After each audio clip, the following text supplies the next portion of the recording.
Ceci nous permet d'introduire la notation suivante qu'on peut encadrer en vert parce que c'est une définition. La fraction de nombre réel x sur y, c'est le nombre x divisé par y, quand y est non nul évidemment, sinon ça n'a pas de sens. Donc attention, cette fraction de nombre réel n'est pas une fraction, ça n'est pas un nombre rationnel. Les numérateurs et les dénominateurs, lorsque j'utilise cette notation dans toute sa généralité, ce sont des nombres réels arbitraires, peut-être des nombres entiers, mais peut-être pas. Des fractions sont des fractions de nombres réels, mais ces fractions de nombres réels, en général, ne sont pas des fractions au sens qu'ils définissent un nombre rationnel. C'est seulement une notation qui est bien agréable pour travailler avec parce que ces propriétés de la division, on les a assimilées et utilisées sous leur forme de fractions quand on travaille avec des nombres rationnels, et ça va être bien agréable de faire la même chose avec des fractions de nombres réels. On illustre maintenant dans l'exemple 4.4 cette notion de fraction de nombre réel par quelques exemples. Le premier est de nature plutôt abstraite. Il s'agit de manipuler ces quotients et on aimerait calculer r sur r-1, r divisé par r-1, et on affirme que cela donne r carré pour tout nombre réel non nul. Détaillons ce calcul. En effet, par définition, r sur r-1, c'est notre notation pour r divisé par r-1, mais ce que nous avons vu dans la proposition précédente, c'est que diviser, c'est multiplier par l'inverse. Mais l'inverse de l'inverse, c'est le nombre lui-même. C'est le seul nombre qui a la propriété que quand je le multiplie par r-1, ça donne 1. C'est donc bien le nombre r. Et r fois r, c'est r carré. Donc ce calcul explique en détail pourquoi on a cette relation. Donnons d'autres exemples encore. J'aimerais par exemple diviser 5 par 0,7 périodique. Et peut-être qu'on se souvient que 0,1 périodique, c'est un neuvième, si bien que 0,7 périodique, c'est 7 neuvièmes, c'est 7 fois un neuvième. Mais maintenant, de nouveau, diviser, c'est multiplier par l'inverse, et l'inverse de 7 neuvièmes, c'est 9 septièmes. Il s'agit maintenant simplement de calculer ce produit de deux nombres rationnels, et on trouve 45 septièmes.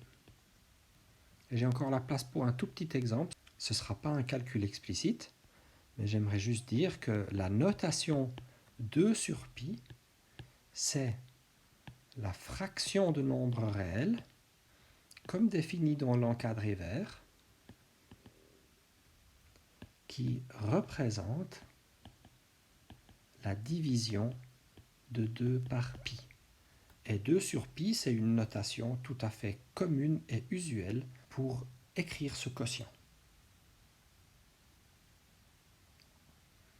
Dans la proposition 4.5, on apprend que toutes les propriétés des fractions de nombres entiers sont encore valables pour les fractions de nombres réels.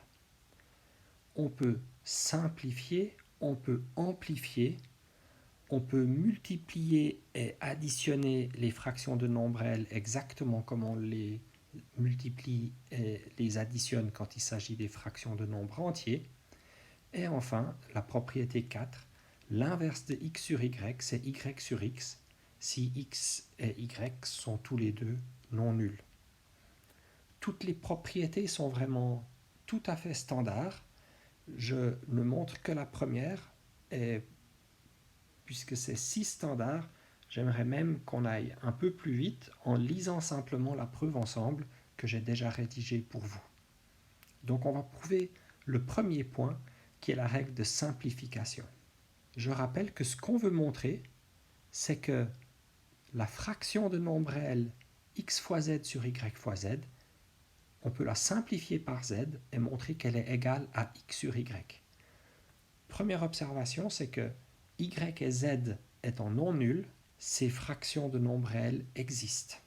C'est la propriété d'existence et d'unicité du quotient qui nous le garantit. Maintenant, qu'est-ce que représente ce quotient? X fois z sur y fois z, c'est le quotient de la division de x fois z par y fois z. C'est donc le seul nombre réel qui a la propriété que quand je le multiplie par y fois z, ça donne x fois z. Quand je le multiplie par le dénominateur, je trouve le numérateur. À gauche de cette égalité, j'ai un produit de trois nombres réels et par associativité, je peux changer les parenthèses de place pour obtenir cette égalité-ci. Je vois un nombre entre parenthèses multiplié par z qui est égal à x fois z. En multipliant de part et d'autre par l'inverse de z, puisque z est non nul par hypothèse, les z fois les inverses de z donnent 1, et j'obtiens x fois z sur y fois z. Quand je le multiplie par y, ça donne x. Alors j'ai encore écrit une ligne de plus, mais ça c'est exactement la propriété qui définit le quotient x sur y. C'est un nombre, quand je le multiplie par le dénominateur y, ça me donne le numérateur x. X fois z sur y fois z, c'est donc bien x sur y. Ce que j'ai fait ici pour terminer la preuve un peu différemment, c'est que je multiplie de part et d'autre par 1 sur y et j'obtiens le même résultat. Dans toutes les autres propriétés qu'on prétend être vraies dans cette proposition, on compare deux expressions qui font apparaître des fractions de nombres réels. Pour montrer qu'elles sont égales, on montrera à chaque fois que l'une a la propriété qui définit l'autre. Pour illustrer l'addition, j'aimerais faire un petit calcul qui illustre donc la propriété 5 de cette proposition. Calculons par exemple 3 sur 2 fois pi plus 1 sixième. Cette propriété, elle dit qu'il faut mettre au même dénominateur. Pour mettre au même dénominateur, je pense que le plus raisonnable, c'est de ne pas multiplier 2 fois pi par 6, mais d'observer que l'expression 6pi est un multiple commun de ces deux dénominateurs.